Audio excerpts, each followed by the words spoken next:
airport's an asset. Well, let me first talk about you know, the initiative we have going on that Rod has been part of, that Pete, you know, Pete's organization, Ed's organization, everyone's in the industry is part of. We kind of started a national conversation, a long-term national conversation on flight training student retention. You know, we kind of looked at it as 3 phases because the Young Eagles program is highly successful and we're very supportive of that. And I'm also a Dallas Cowboys fan living in Redskin territory, which is probably a little worse. We lost both of those games. But, you know, we kind of see the first tier as the first 2 phases or 3 phases that you talked about, which is, you know, they're raising their hand and they're going and taking that first flight. But then the next phase we see is the, hey, I'm ready to go get into training. And what do I need to do? How do I stay in it? And from there to get your private pilot certificate, recreational pilot, or sport pilot certificate, you know, you get a certificate in hand. So we invested some money into some research where we want, you know, everyone says time and money. And we wanted to get some empirical data that really proved what are the things that rise to the top and why people are not completing.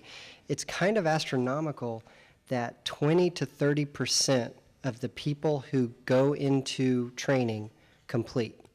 Now, that's not the 141, you know, flight schools that have a lot of institutionalized, you know, procedures and everything around them. That's the 91s.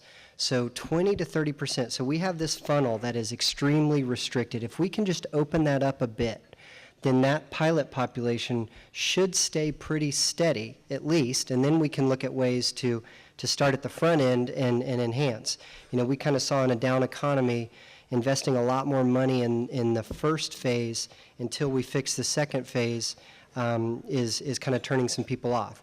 One of the great things we found in the findings was a vast majority of the people who go into training have a positive experience with aviation as a whole.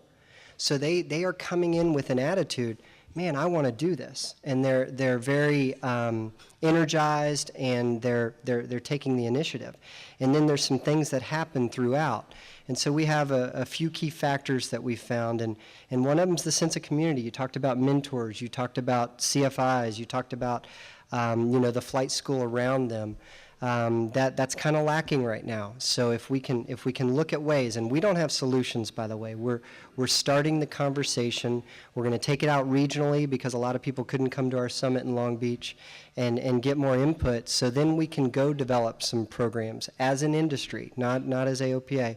Develop some programs that could move the bar a bit on the student retention. So the community, I don't know, the procedures around flight training, whether it's picking your flight school or whether it's while you're in flight school, what should be around you to help you complete. So that conversation is going on strong right now. There's a lot of key folks in this room. The Kings are involved, EAA is involved, that we're up to any part of the conversation. We're young in that conversation, but we want to have some very, very high deliverables over the next year or two. This is a question I have for Bob. And Doug Oliver, where are you? Doug?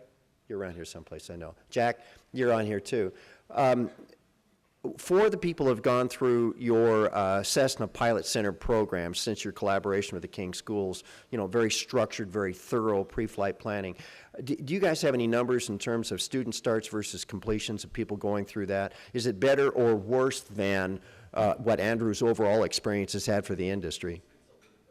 A little better? I mean, and is there a difference in demographics, or is it still like that 42-year-old demographic, Jack, or anything like that?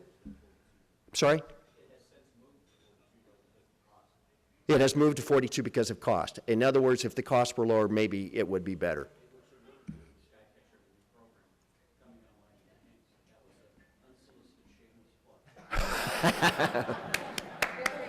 But Fred, thank you, Jack. Fred, he brings up a great point that, you know, that is a very well-structured, the CPCs have a structure around them. Yeah. And so we're bringing everyone together so that we can filter out those best practices, because it helps the industry as a whole if everyone can realize those benefits like the CPCs do and like some of the other manufacturers have out there. The cost, Jack, of course, is going up all the time because of all kinds of different factors.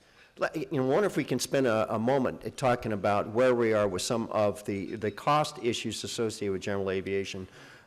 With Ed and Pete, can you tell us where we are with avgas, with the plug-and-play replacement with that, with carbon emissions and how airports and local municipalities may be held accountable for the impact of GA airports and larger airports, and where are we with carbon taxes and the Europeans? You want to start? Well, actually, talking costs, the first thing I'd like to mention is the fact that one of the things that we're working on collaboratively with the other associations up here is we briefed the FAA administrator in November about a Part 23 rewrite initiative. Right now, when you certify an aircraft in the Part 23 category, you certify to the highest common denominator. So basically, when you take a very simple aircraft and you try to certify a slow-flying piston, high-wing airplane, for example, you certify to the same standard that you'd certify a light business jet. And if we don't have a stratification and a stair-step type of approach, what results is what we have out there today. We have this great disparity. So somebody starts to train in, let's say, a Skycatcher, as Jack mentioned, has glass in front of them. Most of the people that are training that are young are very tech savvy. You know, they've got their iPhones, they've got their iPads and everything. And then all of a sudden, what do they go to if they want to buy a certified aircraft and actually take some extra people along or fly heavy in instruments? Well, all of a sudden, the price jumps from over $100,000 to well over $400,000. There's this giant leap. So what we want to try to do is stratify the certification process in the Part 23 category so that as you get more complex in aircraft, you finally have to arrive at that highest common denominator type of certification, and that's the certification cost. And what it takes for each one of these manufacturers to certify an aircraft is why it costs so much. In fact, you find some suppliers that are able to sell a component to an aircraft that is not certified, and let's say it's $100, it costs several $1,000s if it goes into a certified aircraft. Same type of component. So, Pete, do you think we need like an LSA, then Class 1, Class 2, Class 3, and so forth within Part 23? We're working with our sister associations to try to define that capability, the performance capabilities of each one of those stairs in that process, and then hopefully open up rulemaking with the FAA. So that's one thing that we're working on with costs. As far as avgas is concerned, we obviously have to convert the industry to an unleaded fuel. And we have a lot of initiatives, a very, very strong coalition between all of these associations. We've got our engineering people working on this. Just actually the amount of time that they spend on it is tremendous. Working with the EPA and the FAA to find a common sense solution. But the important thing to note is that unless you understand the distribution system for Hunter low lead, and we find a capability to be able to produce an unleaded fuel at multiple refineries around the country, we're going to end up with $10 fuel plus if we don't do this smartly. And there are a lot of people out there that are saying, geez, there's solutions out there today, let's just go for it, and let's get it done, and let's just do it tomorrow.